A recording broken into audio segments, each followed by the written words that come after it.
Well, hello, soul family. Beautiful rising, good afternoon, and or a lovely evening to you wherever you are, depending on the location of your rotation. Thank you for stopping by my channel. This is our weekly goddess energy, and this is from the book Your Goddess Year by Sky Alexander, a week to week guide to invoking the divine feminine. So, welcome back to another one of these beautiful goddess readings. I am super excited to step into this new energy. So, we are in the month of February, of course. And so let's get reacquainted with the month of February, and then we will step into our goddess energy. So all of these readings are intended to be timeless, meaning whenever you have found this video is when you are meant to, hear the message, meant to connect to this particular goddess. Yeah, any of the videos that you know, find yourself guided to, um, then I feel that is that goddess's energy calling out to you. So let's read the month of February. With the lengthening days which distinguish the third month of winter from its predecessor, come ardent desires for spring and longing for the time of birds and flowers. Oscar Faye Adams, American author and editor. February. Although winter still holds parts of the earth in its frozen grip, hope and anticipation have begun stirring within us. This month, the goddesses Saraswati, Lilith, Nut, and Aurora sing promises of creativity, sensuality, and the renewal that is sure to come. You'll meet them here and hear their stories of self-expression, ingenuity, and inspiration. If you're experiencing challenges or frustration, if you seek more freedom or knowledge, let them show you how to trust yourself and let your light shine bright. Oh, and you know what? I just realized this is page 33. So that is beautiful. 33 is a protective number. So I feel our Februarys are very protected. And today, or this week, is Lilith. Ooh, yay. So, dates for inviting her, February 12th through the 18th. Perhaps the earliest feminist, the Hebrew goddess Lilith personifies traits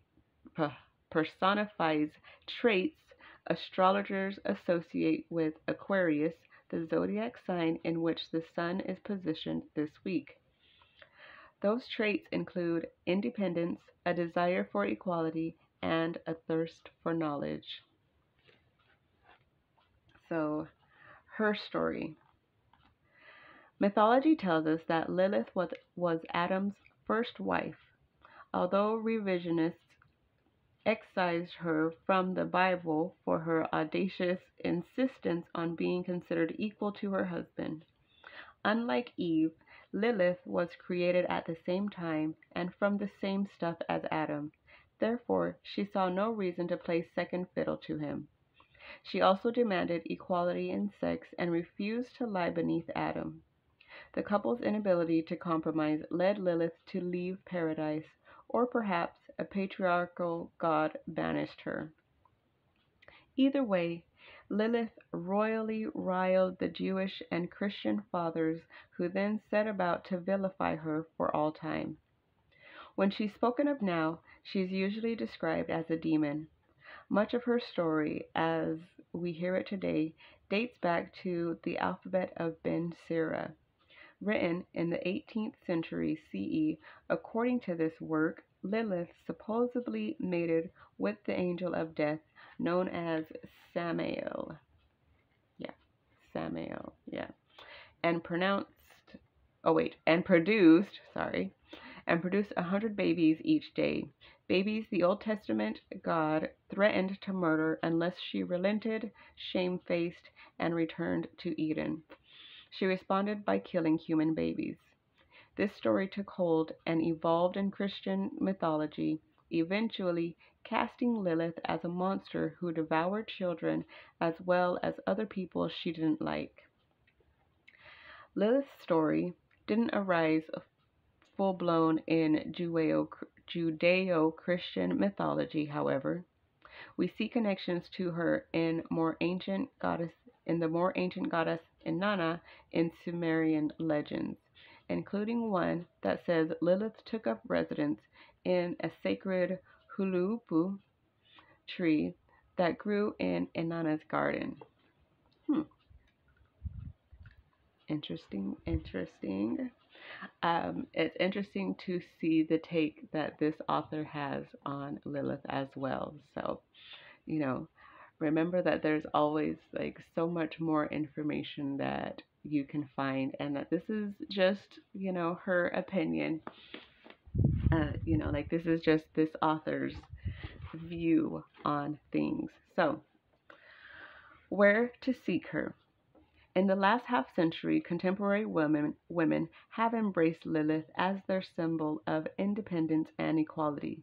Therefore, you're likely to find her today among women's groups who are working to bring about parity in the workplace or who support women's rights in health-related issues or areas.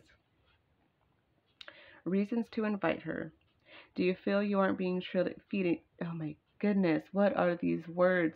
I mean, why can't I get these words out? Oh my gosh. Okay. Reasons to invite her. Do you feel you aren't being treated fairly at home or in the workplace? Do you worry that your intimate partner doesn't respect you as an equal? In your job, are you subjected to unwanted sexual advances or discrimination based on your gender? If so, let Lilith show you how to stand up for yourself.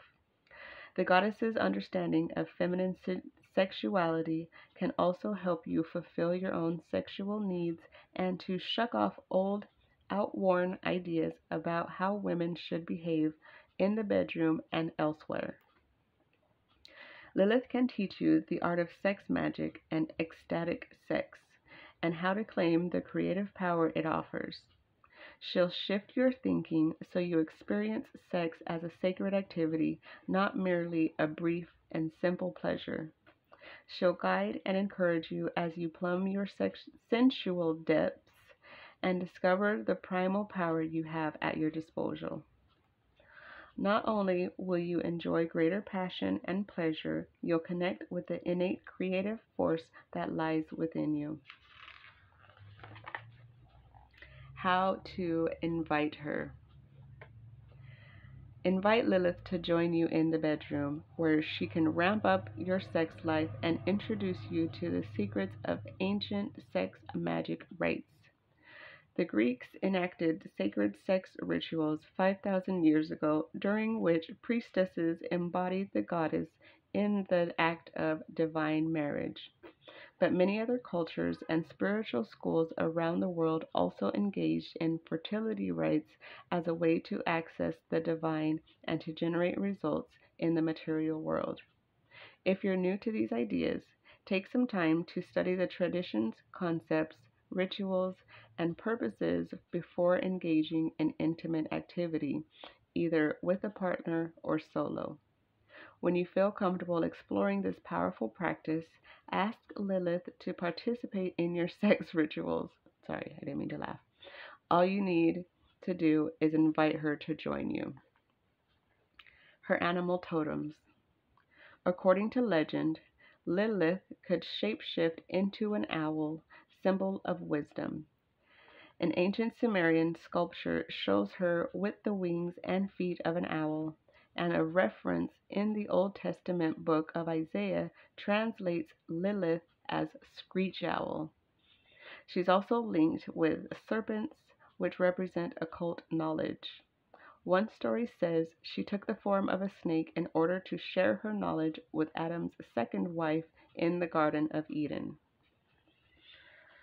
So, if you feel guided to bring Lilith into your sexual journey or your journey of equality, then we are being guided to do so. So I hope you all enjoyed this weekly goddess energy. And if you did, then please remember to give the video a thumbs up and subscribe to the channel if you are not already. So thank you all so very much for being here. I love you. I appreciate you. And I will see you in the next one.